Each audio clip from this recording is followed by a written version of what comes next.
Ladies and gentlemen, good day and welcome to the Mahanagar Gas Limited Q3FY25 earnings conference call hosted by Antique Stock Broking Limited. As a reminder, all participant lines will be in the listen-only mode and there will be an opportunity for you to ask questions after the presentation concludes.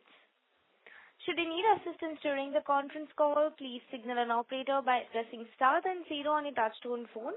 Please note that this conference is being recorded. I now hand the conference over to Mr. Varatharajan Sivashankaran from Antique Stock Broking Limited. Thank you and over to you, sir. Thank you. Good evening, everyone. It is my pleasure to welcome the management of MGL and all the participants to this results conference call. We have with us Mr. Ashu Singhal, Managing Director, Mr. Sanjay Shende, Deputy Managing Director, Mr. Rajesh Patel, CFO, Mr. Mukesh Panotra, AVP Marketing from the management side. Before handing over the call for the opening remarks to the management, I would like to run you through the disclosure and disclaimer as well. Some of the statements made in today's discussion may be forward-looking in the nature, and we believe that expectations contained in the statement are reasonable. However, these statements involve a number of risks and uncertainties that may lead to different results. We urge you to consider that quarterly numbers are not a reflection of long-term trends or indication of full-year results. Having said that, I will now hand over the call to the management for their opening remarks. The floor is yours. Thank you, and a very good afternoon to all. And I welcome, on behalf of MGL management, I welcome all to the earnings call of MGL for the third quarter of the financial year 24-25. I would like to thank all of you for attending this call today. MGL continues to create CGD infrastructure across its business segments in the licensed area. During the quarter, 98,469 domestic households were connected, and therefore we have established connectivity for nearly 2.68 million households in the cumulative manner. We have laid 99.07 kilometers of steel and PE pipelines, taking the total length to over 7,224 kilometers. We also added 9 CNG stations during this quarter. And with this, we have 361 stations as on 31st December 24. We also have added 83 industrial and commercial customers during this quarter. And as on 31st December, we have 4,974 industrial and commercial customers. In relation to our Raigad geographical areas, up to December 24, we have connected 87,794 domestic households and 55 CNG stations, which are currently operational. During the quarter, we have laid 12.41 kilometers of pipeline in Raigad, taking the total length to 445.67 kilometers. With respect to Unison Enviro Private Limited, the wholly owned subsidiary, the company has added 3 CNG stations during this quarter and total of 67 CNG stations as on 31st December.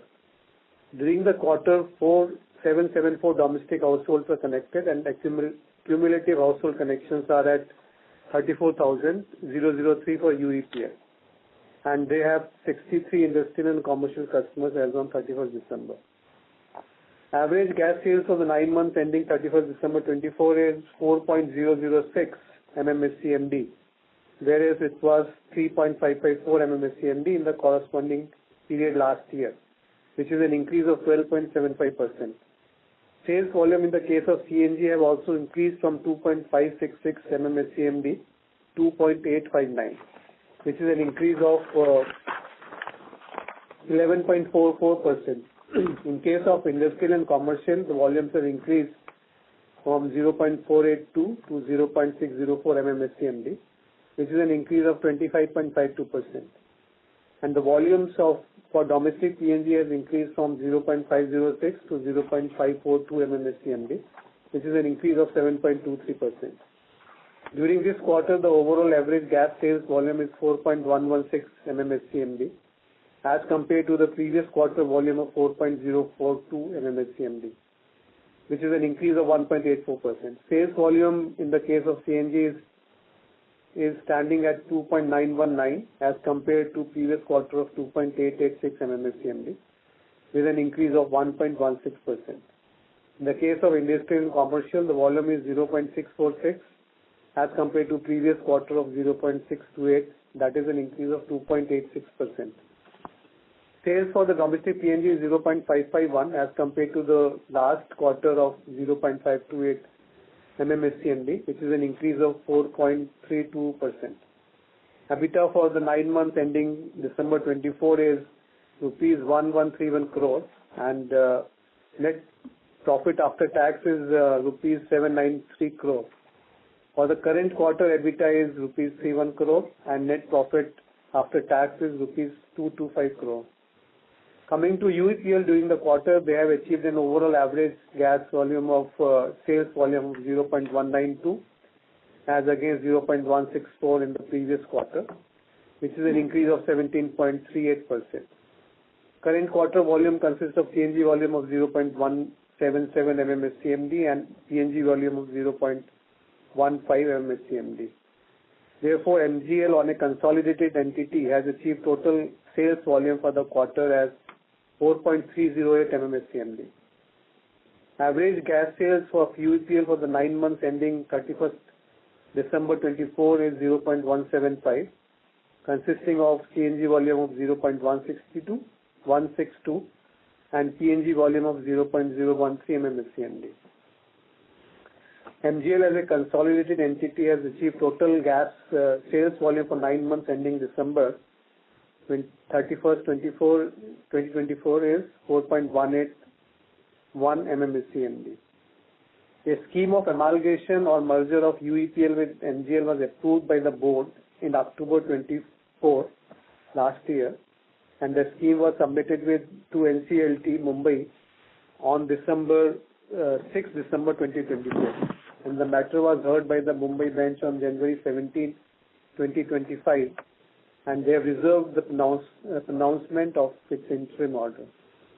With respect to Mahanagar LNG Private Limited, a JV of MGL with BLNG, in the business of operating LNG as a fuel to vehicles, has commissioned its first LNG station at Aurangabad in the month of October 24 and has sold during the quarter 91 tons of LNG, with a present sale of around 2,000 kgs per day. It may be noted that there are reduction in APM allocation in 2 tranches in the month of October and November across all CGDs. However, part of the APM allocation has been reinstated with effect from 16 January 25. Thus, currently, MGL is having 100% APM allocation for its domestic gas and approximately 50% allocation for its CNG sales volumes. There is a positive development that in a Mumbai High Court order dated 9 January with respect to suo motu public interest litigation, they have flagged serious concerns over worrisome pollution levels in the city of Mumbai and MMR region, directing the state government to form a committee to study feasibility of phasing out diesel and petrol-driven vehicles from the roads of Mumbai and permit only motor vehicles which run on CNG and electric charge to reduce pollution to the vehicles. Further, the court has directed MPCB to vigorously monitor and take stringent action against polluting industrial units in the region. In response to this, the Department of Government of Maharashtra has issued notification forming committee on 22nd January to study and give their report within 3 months' time under the chairmanship of Shri Sudhir Kumar Srivastav, retired IAS officer, wherein MD MGL has been included as one of the committee members. The Mumbai High Court order is a very positive development for controlling pollution in the city of Mumbai and MMR region and has provided opportunity to companies like MGL also, who are providing cleaner fuel for transport sector and industry to contribute to the reduction of environmental pollution. This is in line with what has happened in NCR in Delhi also a few years back. MGL continues its journey of diversifying and seizing the opportunity in the new energy-related businesses by investing in a greenfield project for manufacturing of lithium-ion cells for electric vehicle batteries and other applications. The company has entered into joint venture agreement with IBC based out of USA for setting up a EV facility in the state of Karnataka in this quarter. MGL has invested rupees 35 crore for equity holding of 44% in JV company for Battery Company India Private Limited in the month of January 25. MGL for its annual report 24 has bagged a bronze award at 14th CRCI Excellence Award 2024 for its remarkable annual report from Public Relations Councils of India. In January 25, MGL has been conferred with Green Tech Global Workplace Safety Award 2024 for its outstanding achievement under Excellence in Safety Training category. I'm happy to announce that board has approved an interim dividend at the rate of 120%, that is rupees 12 per equity share for the current financial year. With this, I conclude and would now like to open the floor for the questions. Thank you very much for patience hearing. Thank you very much. We will now begin the question and answer session. Anyone who wishes to ask a question may press star and 1 on the touchtone telephone. If you wish to remove yourself from the question queue, you may press star and 2. Participants are requested to use handsets while asking a question. Ladies and gentlemen, we will wait for a moment while the question queue assembles.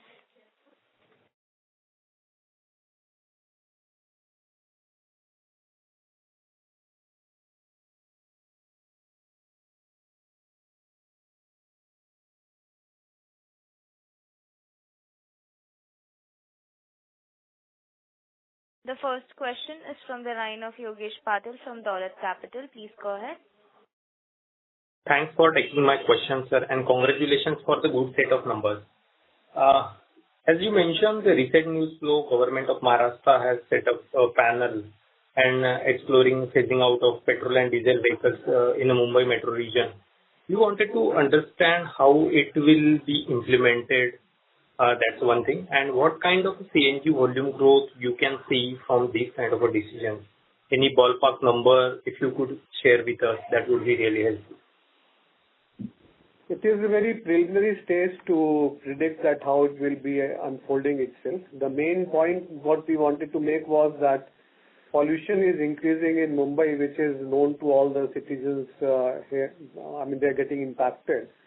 So taking note of this, Bombay High Court has suo motu taken a PIL and given this direction that they wanted to take immediate steps for in two particular things. One is the vehicular pollution, which is they wanted to replace petrol and diesel in a phased manner by electric vehicles and CNG. And second, the polluting industries can be moved out or they can be promoted to use gas as a fuel. Similar developments has happened in the late 90s or early 2000 in NCR. And we have seen that in a span of 3-4 years, the CNG volumes have picked up in IGL in that particular area. So it depends that once the committee gives its recommendation in 3 months' time, which is the time given by the court to submit its report, if similar, NCR and Mumbai are different regions. Here the land problem is much more severe. So depends on what type of allocation or what type of implementation plan is agreed by the government and authorities. Currently CNG volumes are growing at the rate of around 11% in 9 months of last Q3 and this Q3. So if that depends on how the recommendations are implemented, we can see a growth of around 15 to 20% in case everything goes in favor of CNG. Sir, Mumbai High Court also directed to BMC that the city bakery units should not use the polluting fuel like wood or coal. And they have directed bakeries to convert to use the gas or other green fuel in the next 1 year. What is the additional PNG commercial volume do you expect from this move? And also correct me, if the PNG commercial volume increases, then it also boosts the overall price realization of a company. Because as per our understanding, the PNG commercial is the costliest product among the all. I think when you refer to commercial, within commercial there are 2-3 categories. The realization which is linked to use of LPG commercial bottles is generally higher, which is, I think, falling into a restaurant category. I'm not too sure about bakeries we may fall in which category. Mostly, yes, there will be a better realization, but not as high as a commercial A, which is linked to commercial bottled LPG. Okay, that is one. Just to add with respect to the port order, I think based on the assessment, we have a preliminary assessment of number of vehicles in our geographies. Okay, within that, if I take number of commercial vehicles which are mostly on diesel are going to get impacted initially, and that number is around 4 lakh in our geographies, and currently we have around 38,000 such commercial vehicles already on CNG, which is about 9.5-10% penetration. So we see that this commercial vehicle segment could be a volume churner for us if something happens, because that could be the first step to control pollution in terms of vehicle related fuel burning. Further, the volume offtake will not be very huge in terms of the bakeries and others, because we are a small establishment and it takes some time to connect to them also. It will not be a very significant time. Sir, next question, sir. CNG volume is growing more than 10% last 4 quarters consistently. Now, what would be your guidance for the CNG volume in upcoming years? Will you little bit inch up to the 8%, 9% for the FY26-27? No, if you talk about the overall volumes, we were thinking about 8% year-on-year growth. But in 9 months, we have already clocked 11% growth from the last whole financial year numbers. So if we take Q4 also into account, maybe we will clock around 12.5 to 13% growth year-on-year. Now, maybe next year we will not be able to have that much number, but we are comfortable that around 10% numbers we will be able to clock next financial year also. And which will be definitely, CNG will be a main contributor in that growth along with industrial and commercial segment. Thanks a lot, sir. I will come back in a few. Thank you.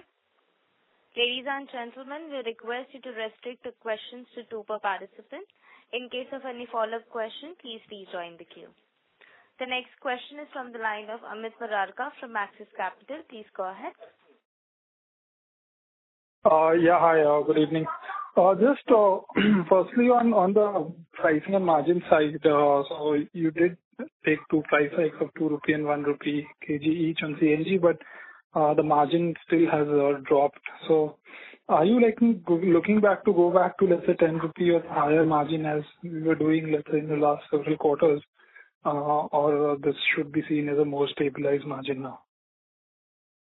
The margins have, there has been some impact because we were reassessing our portfolio, and the price hike has happened in late of November, and second rise has happened somewhere in January. Yes. January. So there was some delayed response, and secondly, we have contracted some mid-term gas also on from the existing suppliers for giving a repeat order. Thirdly, some reinstatement of APM gas has happened as late as 16th of January. So the impact on the margins will be slightly reduced, you are right, but it will not be maybe as low as the Q3 results. So we may be improving our performance in Q4.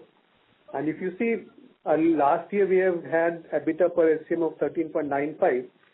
And for this 9 months, we have EBITDA per SCM of 10.3 rupees per SCM. So it is not very off the mark of the guidance which we have given about 10 to 12 rupees. So we expect similar range to continue, and depending on the price of LNG, Henry Hub and other contracts, we may be very comfortable in this range, 9 to 11 or 10 to 12 range.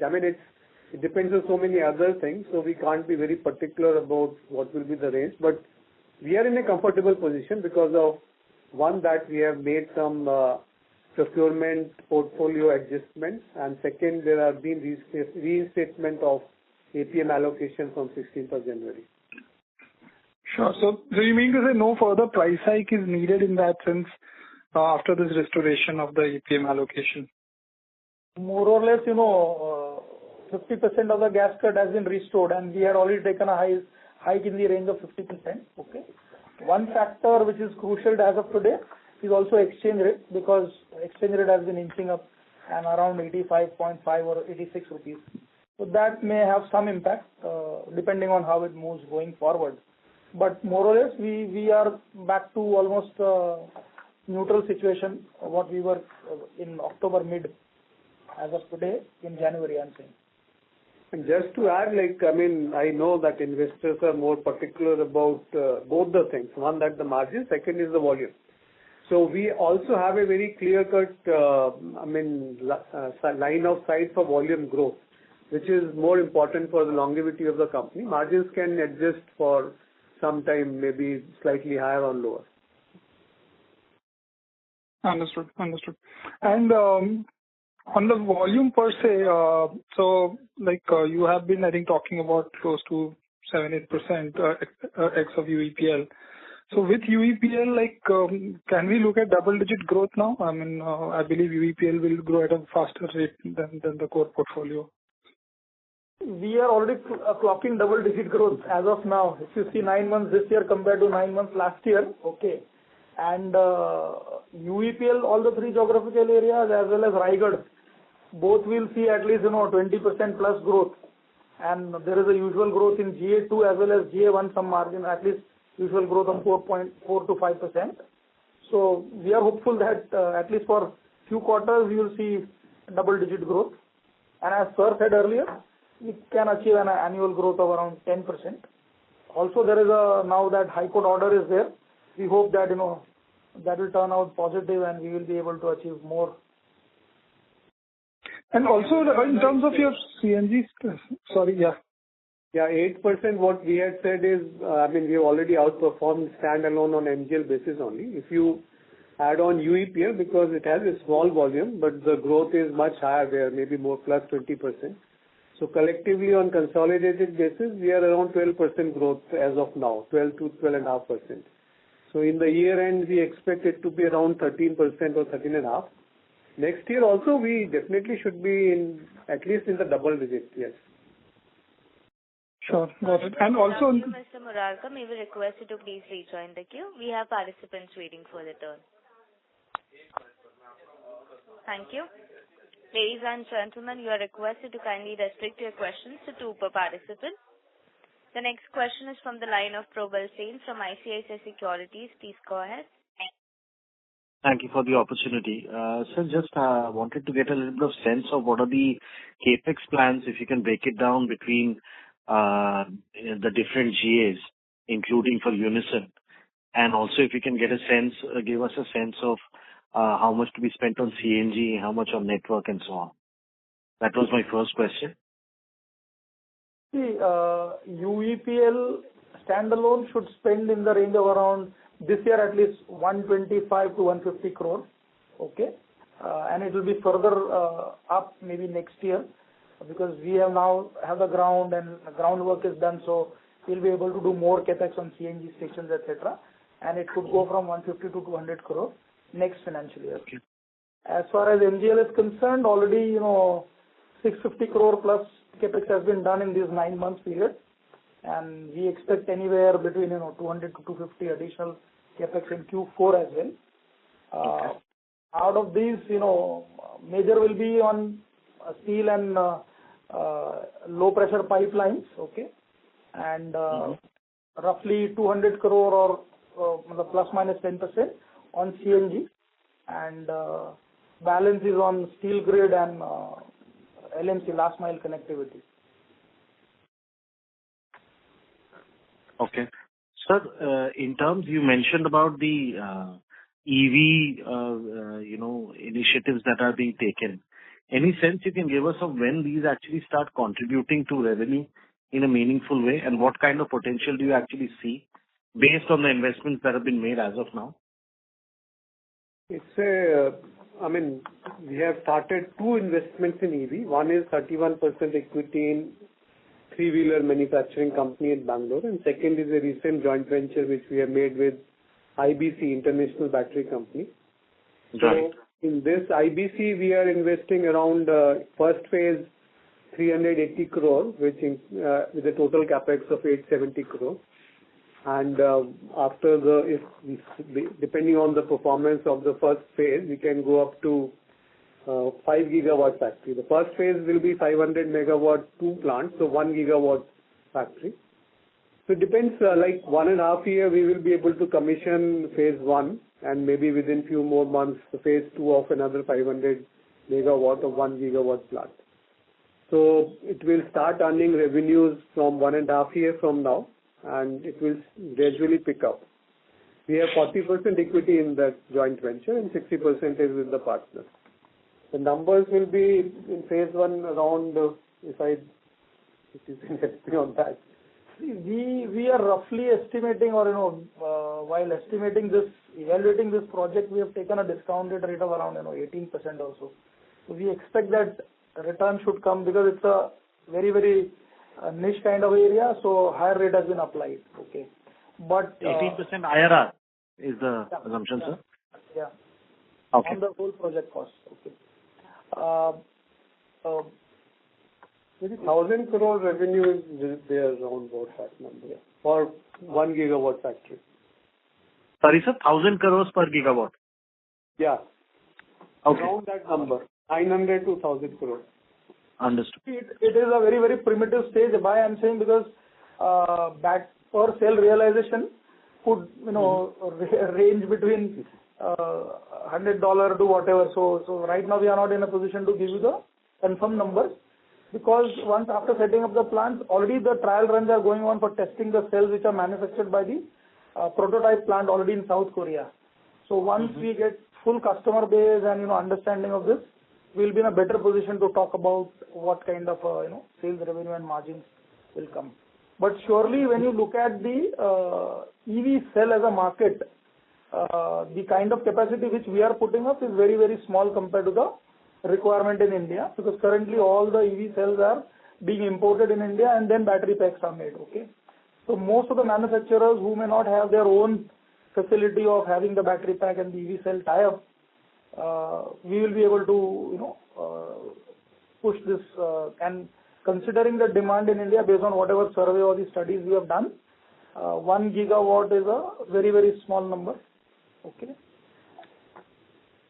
Sir, if I can ask a follow-up, are we already speaking to some customers with respect to this project?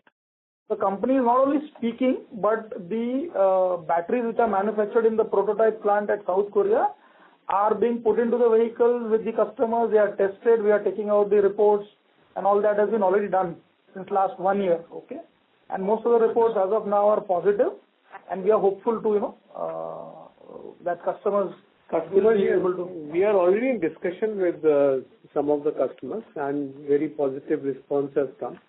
But the final tie-up of contracts will happen once we get more clarity on the final deadline when the project will start producing, and there's enough time for doing that. Understood, sir. Thank you very much. I'll come back in with you. Thanks. Thank you. Thank you. The next question is from the line of Gagan Dixit from Elara Securities. Please go ahead. Yeah, thanks for taking my question, sir. For the CNG, this allocation, when you say 50%, so that 50% means that $6.5 that's the APM gas that you are getting, if my understanding is correct. That's right. Okay. And so what are the overall this allocation for the CNG? I mean, this other than the APM, I mean, what is the new well gas share, and what is the HPHT gas? See, currently, as you said, for CNG we are getting 1.5 million. Another 500,000 of APM is available for domestic. Okay. Other than that, for Q3, company had tied up 1.25 MMSCMD of Henry Hub gas through almost 4 contracts, and HPHT of 500,000. And there is an old Reliance contract linked to Brent of around 0.1 MMSCMD. So we were left with hardly 0.04 or 0.5 for an average volume. After this quarter, we have hiked our Henry Hub contracts to almost 1.45 MMSCMD. Okay. and we are getting small amount of NWG, but the long-term clarity on the NWG is not available as of now. Maybe it will start very soon in this month only. Then we will be able to announce what is the contract with respect to NWG. We expect that it should be in the range of 0.25, maybe this month mid or so. Okay. Already there is a HPHT contract which has come up in this month from ONGC and RIL both, and some more HPHT bid is going to happen most likely in April by RIL, almost of 5 to 6 MMSCMD. So, and when you compare, today NWG price and Henry Hub price or HPHT, there is not much difference. Okay. And sir, my second question is about. You, sir. May I request you to please come back in the queue, sir? Okay. Yeah. Thank you. The next question is from the line of S. Ramesh from Nirmal Bang Equities. Please go ahead. Thank you and good evening. If you look at the cell manufacturing project, is there any detail you can share in terms of the overall tax rate you'll have to pay for that project? Will it be at 15%? And secondly, any sense you can give us on the VAT rate or GST on capex and the inputs and the final lithium-ion cell? See, this is, as I told in the last time also, 875 crore is the total capex. 40% we are funding as equity. And for phase 2, that means for moving from 1 gigawatt to 4 gigawatt, the capex will be in the range of around cumulatively 3,700 crore. Tax rates on battery. I think we'll come back to you separately on this because I don't have the figures handy. Otherwise, I would have discussed them. And the selling price will be on the market price, like whatever imports are happening from China. Similar prices will be offered to the market because that is the market price as of now. So whatever calculations we have done for the profitability of the project is based on import parity price of China. The positive side of it is, which we have not considered, is in case some duty is levied on the imports from China, especially on the import of battery cells, that will be upside to the project, which we have not considered on the base case. So things may look very positive, as Rajesh explained, that out of the total requirement of more than 100 gigawatts, we are just talking about 1 gigawatt and maybe other plants which are going to announce or expected is not more than 7-8 gigawatts. So we expect that if more flip or more push is given to the domestic manufacturing, this can be a very good initiative because we are the only company who have the product ready, which is tested on road from the pilot which has been set up at Korea, and the same setup is going to be repeated in Bangalore. So that way we are very positive about this investment. Okay. On the consolidated numbers and the standalone numbers, if you adjust for the difference, I get a revenue of 275 crores and EBITDA 154. So is that number correct for UEPL, which means in third quarter it's about 102 crores revenue and 84 crores. The margins seem to be very high. So can you put the UEPL performance in context based on these numbers? Yeah. The revenue that was generated during Q3 was 102 crores for UEPL, with a net profit of about 1.27 crores, and cumulative for the 9 months ended, UEPL earned 275 crores, and the net profit after tax generated is 17.51 crores. So the question is, at the EBITDA level, numbers are very high. So what's happening? I'll explain it. On a consolidated, you may see that compared to MGL standalone, there is a minor reduction. Okay. Now that happens because of the investments which MGL has made, and there is a large component of authorization cost which gets amortization on a consolidated basis.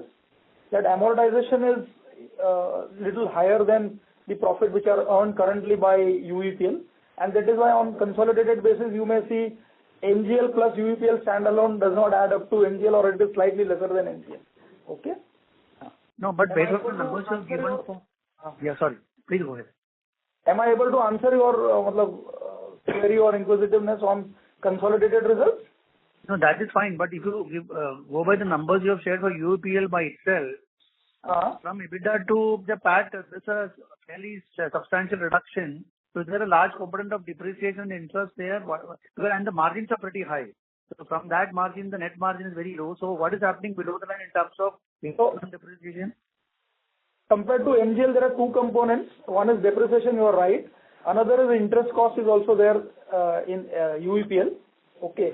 So if you take cash EBITDA, it is generating around 50-55 crore cash EBITDA per annum as of now. And this interest is also within the group. It is MGL's loan which is getting accounted as a finance cost in the books of UEPL. Okay. Then one last thought. If you look at the vehicle additions and the growth in the CNG vehicles of around 46%, year to date, do you think this current run rate in your GAs will sustain, or do you see some upside in the next 12-18 months? What is the sense you get on vehicle additions? And can you give us some split on the number of vehicles being added across categories? We have already, if you compare last year 9 months, we have had around 57,000 vehicle addition as compared to 71,000 vehicle addition in our GAs in these 9 months of this current financial year. So if we take Q4 into account, maybe we will be close to 1 lakh volume addition, which will be very high as compared to our last year and previous year's performance. So you are right, 46% growth has happened across the India on CNG, which has outperformed so many other fuels. And this impact is definitely a good sign for CNG whole as an industry as a whole. And we expect that the growth numbers which we are seeing of 10% for 9 months comparison of last financial year, we will be able to maintain it for at least 1-2 years. And from there we will see how the sector is performing. Thank you very much. I wish you all the best. Thank you. The next question is from the line of Kirtan Mehta from Baroda BNP Paribas Mutual Fund. Please go ahead. Thank you, sir, for the opportunity. After this UEP merger, will we be able to use any tax synergy? Are there any past tax losses which can be utilized? In the books of UEPL, currently there are tax losses and accumulated depreciation around 35 crores, both put together, that we will be able to absorb.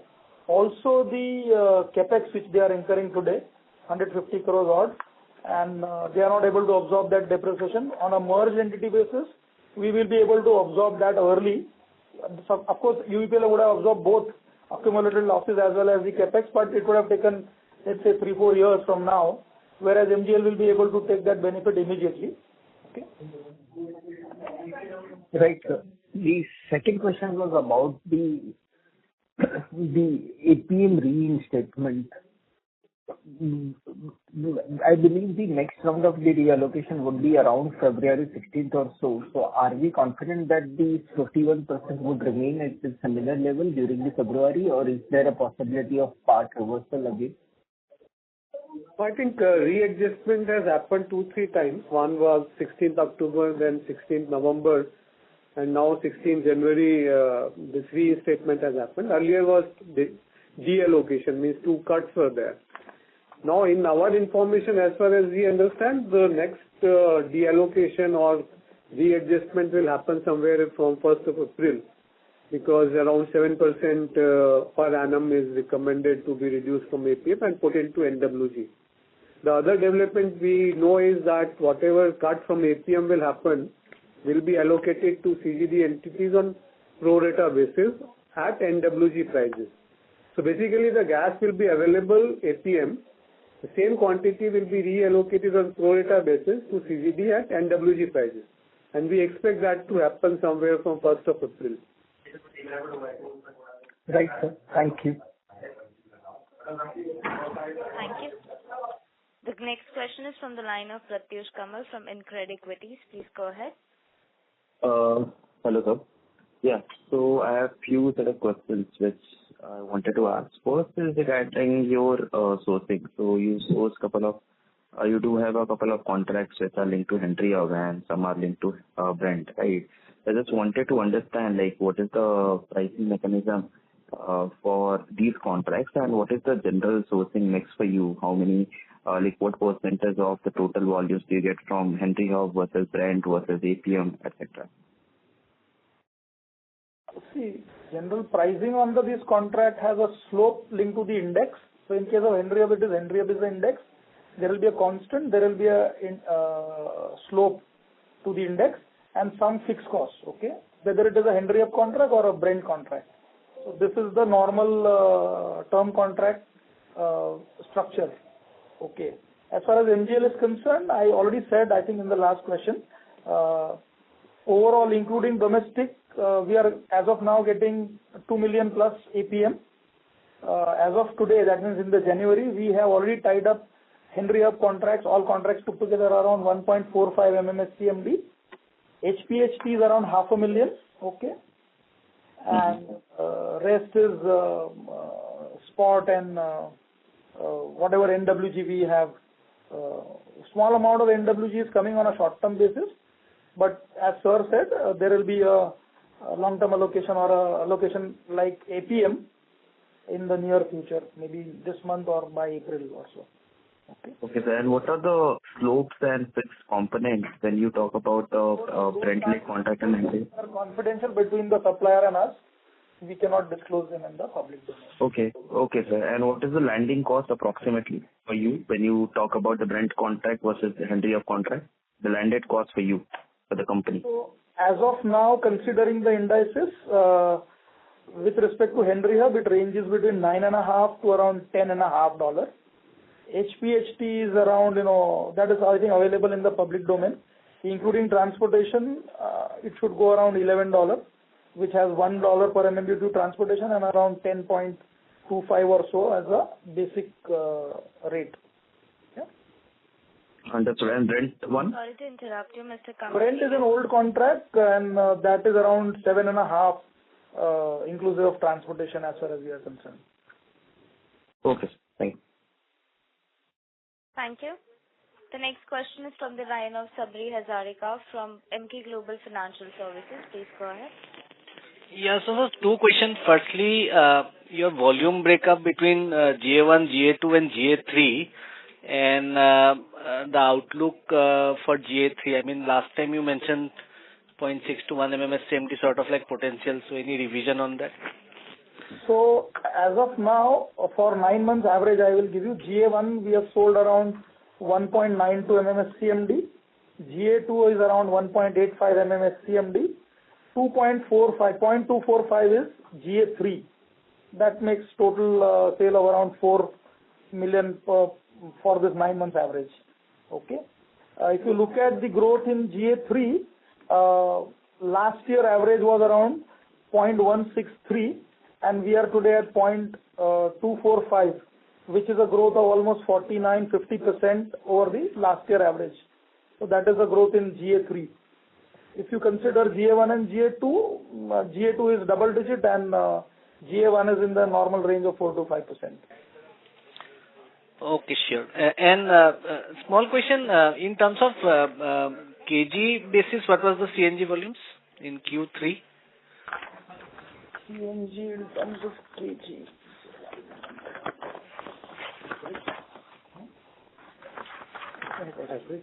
Average for the 9 months.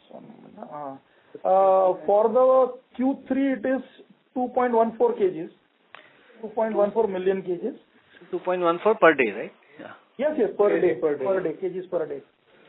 Okay, and in terms of SCM, it is 2.92. 2.92. Fair enough. Thank you so much and all the best. Yeah. Thank you. Thank you. The next question is from the line of Saurabh Handa from Citi Group. Please go ahead. Yeah, thank you for the opportunity. So on your question on your comments on the number of CVs in Mumbai, say around 4 lakhs, and currently the penetration is 10%. Hypothetically, if a similar sort of directive comes as we saw in Delhi, could this number go up to like 25-50% thereabouts? I mean, just to get a sense of what is the realistic penetration one can assume if you have similar directives as we've seen in Delhi in the past. Yeah, you're right. I mean, the increase will happen in commercial first because as happened in NCR, the commercial vehicles are generally the first vehicles which gets impacted because of court or the policy intervention. So in case that happens, so our penetration will go up because we have certain depots in BEST also, which we have opened on an experimental basis for commercial vehicles. So we can open further outlets also in our BEST captive outlets for booking for the commercial vehicles. Further, we are increasing infrastructure particularly in GA2 and GA3 for keeping in mind the commercial vehicle increase. And GA1 also, we expect that we will do some management to create more infrastructure for commercial vehicles. Yes, the penetration can increase in coming few years. Saurav, if you look at current 3 quarters penetration, we have added more than 1% of the existing population. It's because roughly 4,600 odd commercial vehicles are added in these 3 quarters put together, which is more than 1% of the total population in our GAs. And with the High Court order, if that gets a little push also, I think we expect that the numbers could be high. But to give a penetration of exact percentage is very difficult as of today. And sir, what is the usage per vehicle for, say, a typical commercial vehicle? So, it varies for different commercial vehicles. If I talk about heavy commercial vehicles, so the usage is about 30 kgs per day. This is on an average basis. So LCV is about 25 and the small commercial vehicles consume about 7.5 kgs, on a daily basis. Okay, that's very useful, sir. Thank you so much. Thank you. The next question is from the line of Vikas Jain from CLSA. Please go ahead.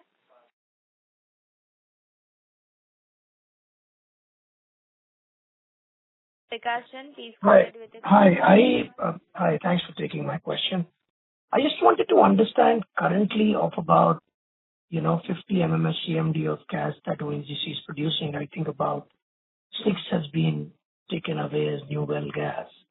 Of the remaining which is there, roughly how much is being allocated to priority sector and city gas?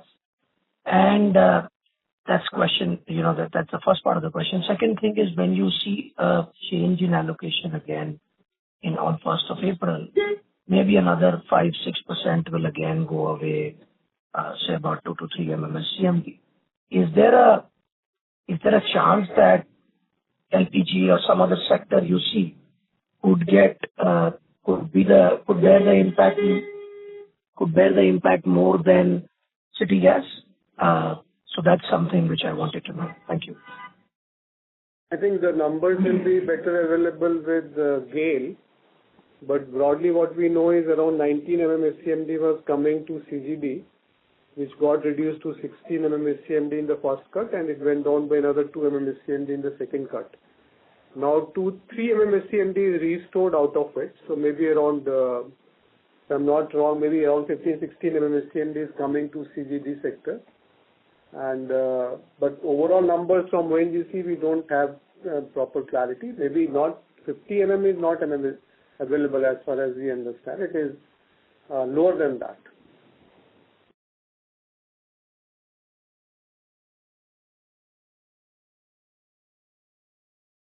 And sir, any chance of any other sector getting reduced allocation as compared to city gas? I mean, you have to ask this from ministry, but yes, I mean, if you see some deallocation has happened and now the reinstatement has happened, there are two things. The isolated fields, if they get connected to the main grid, then some gas can come to CGD. Or in case the ONGC increases the production of APM, then the gas can be made available to CGDs. The other gas which is going is to fertilizer and partly to the power which is on the isolated field, or the gas in the northeast which cannot come into the main grid. So, I mean, I don't think there is much which can come up besides the fact that some isolated fields get connected to the main grid or ONGC increases the production. I don't think fertilizer, which is already giving a lot of subsidy from the government side, will be taken out from the allocation. And any chance of maybe some kind of a swap that although those isolated fields and those customers get ONGC gas, but they are charged a higher price and effective swap with you, or effectively if we do that, then those become unviable? Is that risk?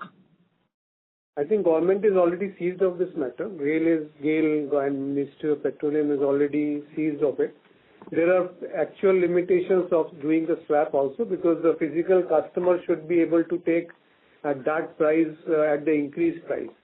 There should be customers at that particular isolated area to consume gas physically, then only swap can happen. So the matter is between government and the physical limitation, as well as maybe putting up more compressors to link isolated feeds to the main grid. Then this mechanism will be able to work. Thank you, Ashish. Thank you. Thank you. The next question is from the line of Niharika Jain from Aequitas Investments. Please go ahead.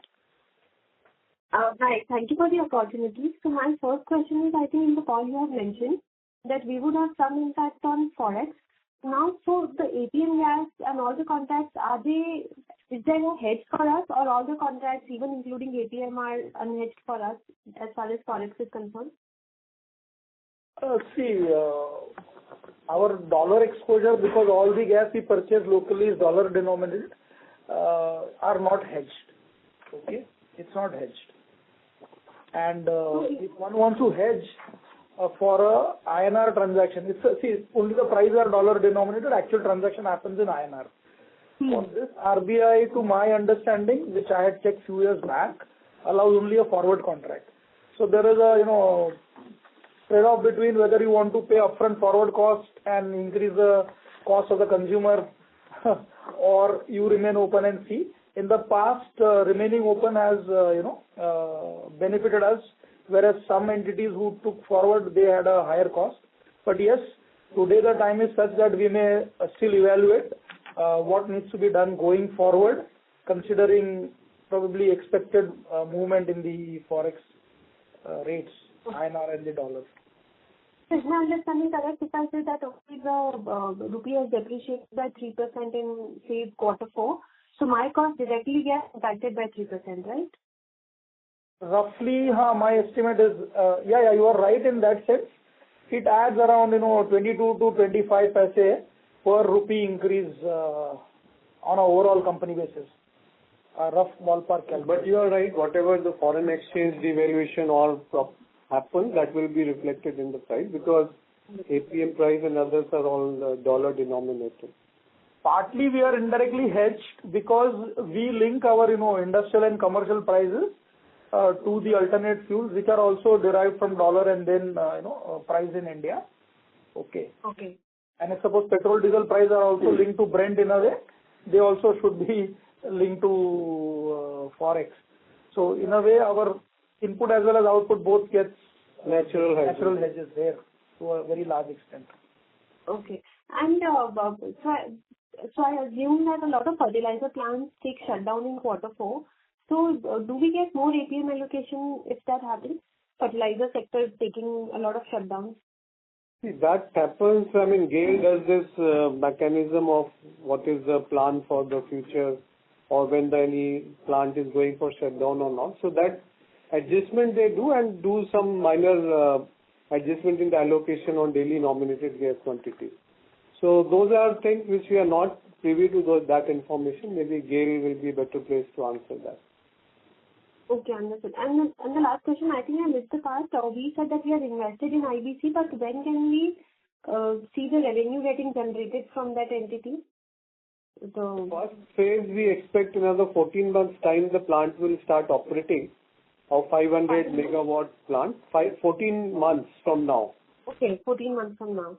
Okay. And second phase, another 3-4 months from that period. That means in 1.5 year time, we should be able to see 1 gigawatt factory coming online.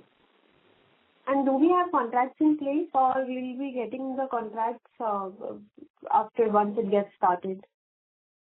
There's sufficient time, so we will get contracts once we get more clarity about come closer to the production. But still, now we are testing the product. The results are very good. So we have not yet finalized the contracts. We will be doing it maybe 1 year down the line.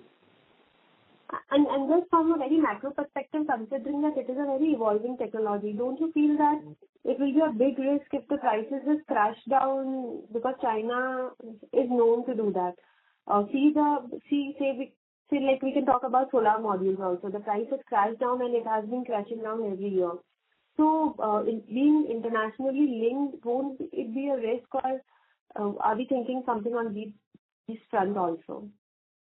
No, we don't consider it to be a risk. You are right. China has a maximum production of the battery cells. But again, there is a protection mechanism by the government to such type of pricing mechanism by China in past also. We have seen with solar PV cells. So promote indigenous PV manufacturing, the government has supported the industry quite a lot. But having said that, we are very much confident that we will be able to source very competitive raw material, lithium ion and other products which are required for battery cell manufacturing. We have a very strong partner in South Korean partners, and we will be able to manage the market in terms of whatever be the market pricing mechanism. And government, as we understand, is going to protect Indian market to a great extent in terms of levying duty, because we think that moving away from China is a very much prevalent mechanism by different countries, including India. So we are very confident we will be able to survive different price mechanisms as and when they appear in market in the battery manufacturing field. Also, I would like to add one more point here. When you manufacture cells locally, and you will get the live user experience, you will be able to manage the life cycle of the cells and the battery properly when an Indian company talking to the local consumers here. Whereas in case of China, when there are problems which crops up at the cell level, the battery pack manufacturer does not have any answer. Okay. So there, I think technologically and in terms of performance, an Indian company will have a very, very good upside and edge over the imported cells. And that is going to be one of the USP in the project which is done locally here with technology as well as the setup of the plant locally. Sorry to interrupt. May I request Ms. Jain to please rejoin the queue? We have participants waiting for the turn. Yes. Thank you. The next question is from the line of Devang Patel from Samiksha Capital. Please go ahead. Sir, if you can please quickly share the data points on what is the share of BST buses and three-wheelers in our volume, and what is the 9-month growth in each of these two segments? Could you repeat? So if I have to tell you the customer segment, so auto rickshaws, the three-wheelers which you asked, they are the highest consuming segment. They consume about 34% of the total volumes that we sell. BST, and others put together, I will call it the state transport undertakings, which also includes MSRTC, NMMT and TMT. They are consuming about only 6% of the total volumes that we sell. And just to add to what Mukesh has mentioned is that in three-wheelers, almost 98% is CNG three-wheelers. As far as BEST is concerned, we have around 2,000 buses of CNG and around 1,000 buses on diesel and EVs put together. Sir, and what is the growth in the BST buses? Why in Delhi we've seen the number of CNG buses also come down. With this panel being set up, is there a risk to three-wheelers and BST buses volumes? No, it is the other way around. You are right. BEST buses in last few years have come down from 4,000 numbers which were running on roads to 3,000 in total. But going forward, we think that the electric buses which were expected to be around 2,000 have not come on roads. So if this particular committee will examine the whole thing and give the recommendation to the government for implementation, and in case some uptick is there, then we can see more buses coming on road, and that can include a major portion of CNG also. But we have to wait and watch about how the Transport Ministry and BEST take a call on that. But yes, the overall number of BEST buses have come down, including CNG buses have also come down. Just to share the physical numbers, during the quarter, MSRTC alone has added 142 CNG buses. Okay. And BEST, TMT and NMT put together has added 37 numbers of buses. And the major part is BEST. So probably BEST, because they don't have enough number of buses to run their routes, have started adding some, either retrofitted or buses on CNG as well. Sir, and secondly, when you said there is 10% penetration in commercial vehicles, these are what tonnage vehicles? These are the 1.5, 2 ton vehicles? So, commercial vehicles, what we consider are 3.5 ton gross vehicle weight onwards, Going up to 18. So these goes up to 18. 18 is the latest addition, goes up to 18 tons. Okay, sir. Thank you so much. Thank you. The next question is from the line of Madhurati from Counter Cyclical Investments. Please go ahead. Sir, thank you for the opportunity.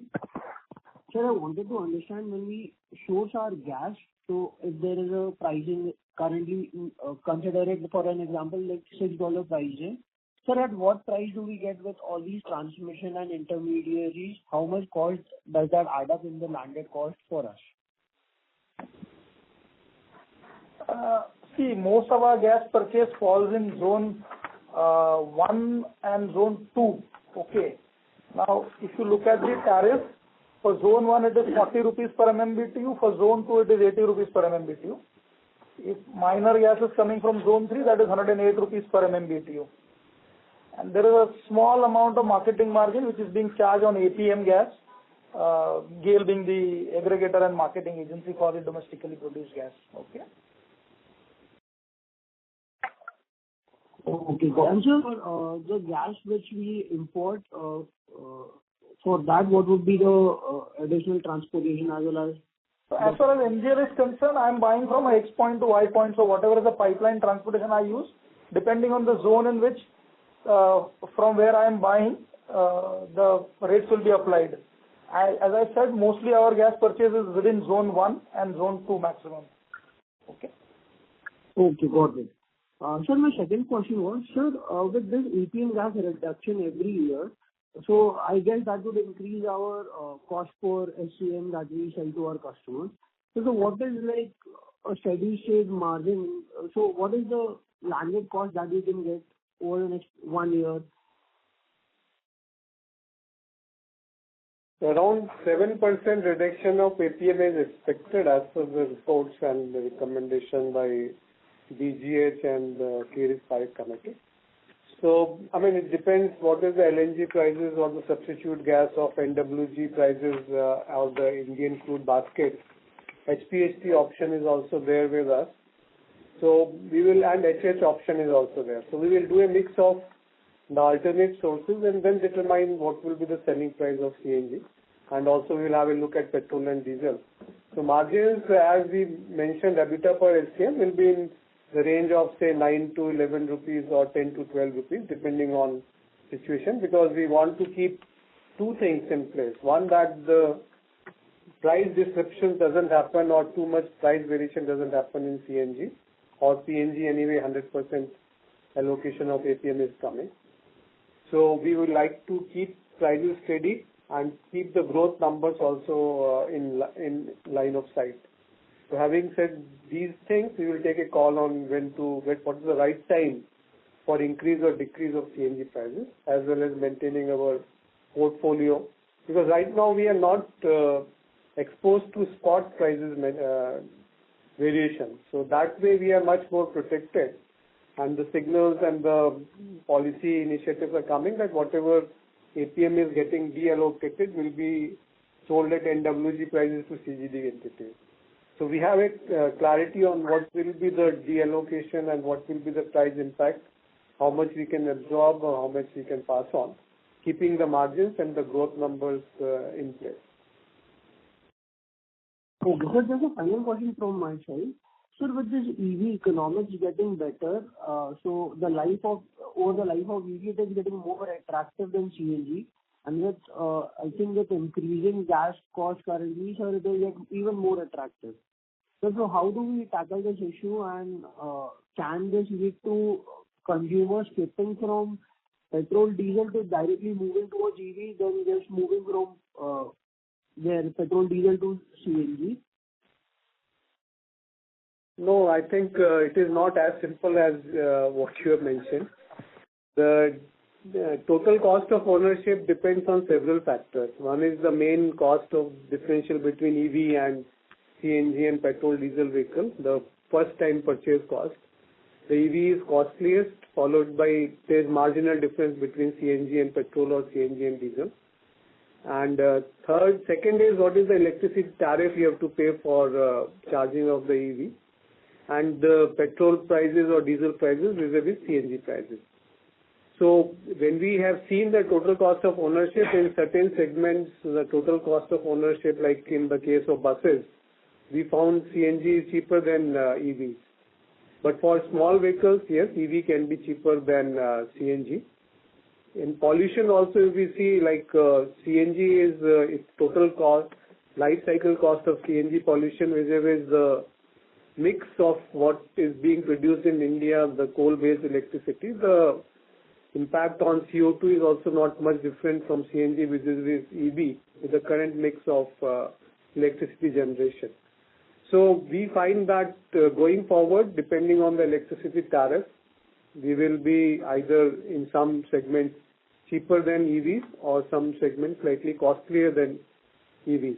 But having said that, there is sufficient room in many segments where the per capita consumption of CNG is very high. As we were talking about commercial segment, 10% penetration is there.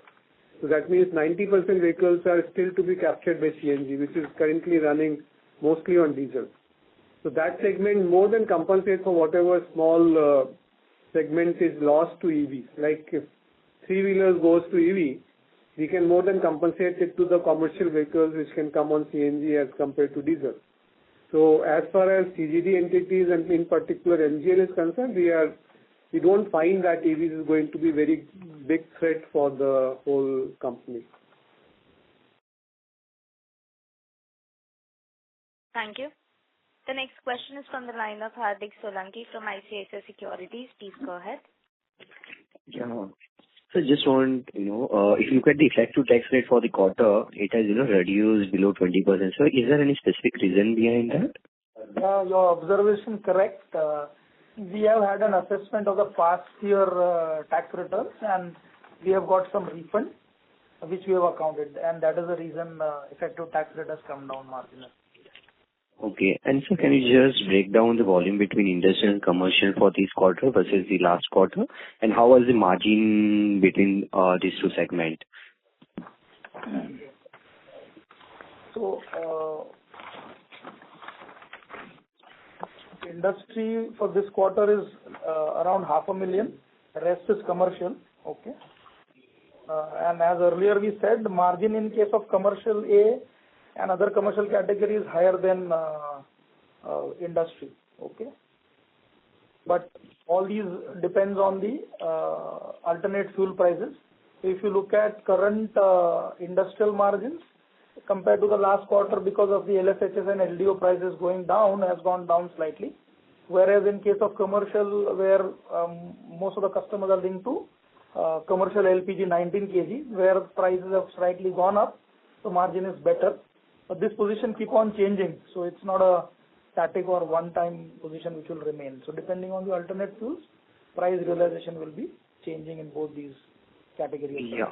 Yeah, so just to follow up on this, if you look at the current, the falling crude prices, and with the fuel oil, getting at much discounted prices, so how are we seeing the impact, in this quarter? Have we seen any impact in this quarter, and how do we see in upcoming quarters? If you see impact on the industry, yes, there was an impact in the current quarter in the realization of, as I already said, that because there was a reduction in the LDO and FO prices compared to the last quarter. Okay. So I think ideally all these are linked to Brent in a way. So if the Brent goes down or up, both will change. If we have to give a view, maybe Brent looks softer now for some time going ahead. So there could be reduction in those realizations. Also, my industrial volumes or industrial realization has gone down because the new customers which we are adding, we offer them committed discount of 10% for 3 years. Okay, and my addition in the volume has happened a large. So on a weighted average basis, realization has gone down. It is not only because of the fuel, but average realization is down because of the large addition of the new customers and the increase in volume. Just to add to what Rajesh mentioned is that LNG market is also expected to be slightly surplus in next 2-3 years. So since LNG is being supplied to industries and commercial, so we think that we will be in a better position to maintain the margins or improve the margins, because I mean most of the analysts and research, if we read, crude is expected to be slightly more costlier as compared to LNG prices, which is expected to be slightly more surplus. So in that maybe 1-2 years or 3 years time, we will see that we will be able to maintain these margins or improve these margins. Okay, sir. That's helpful. Thank you. Thank you. Thank you. Ladies and gentlemen, due to time constraints, that was the last question for today. I now hand the conference over to the management for closing comments. Thank you so much, all the investors and earning calls and analysts who have joined on this call. We look forward to your continued support and confidence in the company. Thank you so much for joining in. Thank you. Thank you. Thank you. On behalf of Antique Stock Broking Limited, that concludes this conference. Thank you for joining us, and you may now disconnect your lines.